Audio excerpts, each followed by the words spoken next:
This video is going to walk you through a number of different settings that you can customize on your MacBook to make it your own.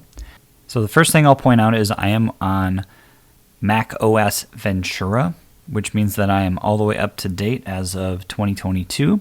So you can check which version of the operating system you have by going to the Apple in the upper left and clicking on About This Mac, and then it will display the Mac OS right here.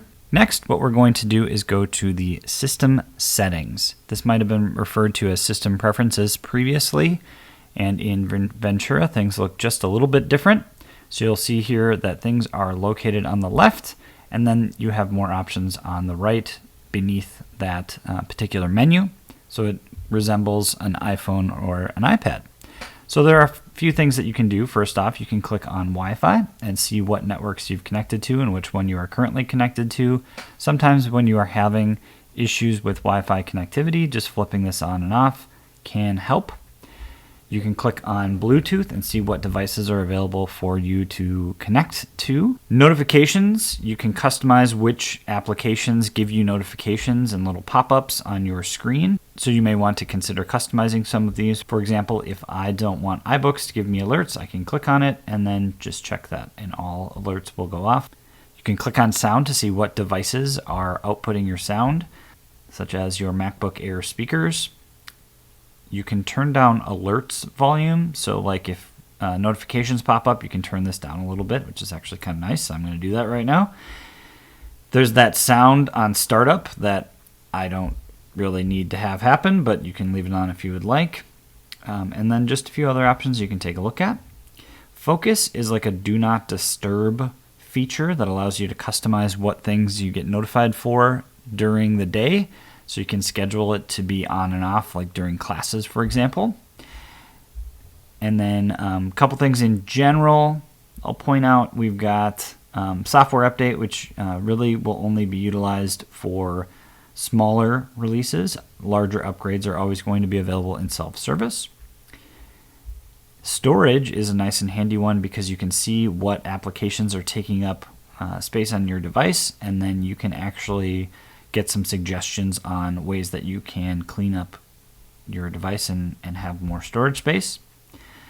And then I'm going to skip down here a little bit to where it says desktop and dock. So you have a few different options here for your dock, and you can change the size of it. So the dock are the little applications at the bottom of your screen. Right here, you can change how big it is or how small it is by going like this.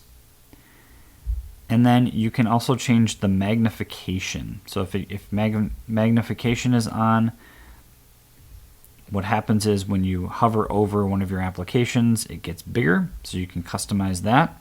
You can also choose to put it on the bottom, which is the default, or you can put it on the sides as well.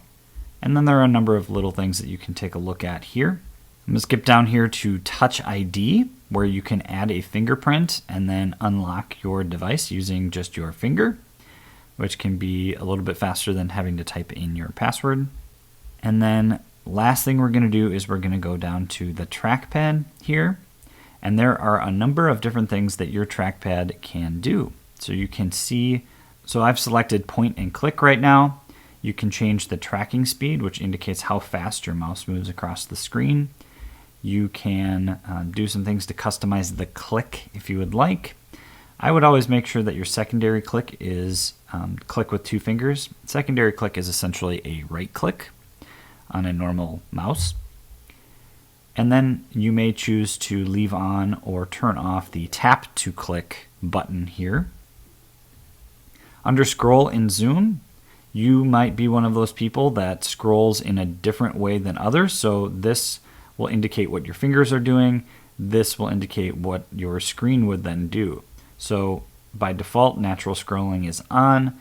I like to turn it off, but it's totally a personal preference. Another thing I would look at are the more gestures. So you can see here what those things are by hovering over them, and then it shows you what it does. One thing I would recommend turning off is the swipe between pages. A lot of times what happens is you're in Google Chrome, you swipe to the right or the left, And then sometimes it acts like the back and forward buttons in your browser, and you accidentally go back a page when you didn't intend. So I like to turn that one off. So that's just a few ways that you can get into the system settings and tweak your Mac to your liking.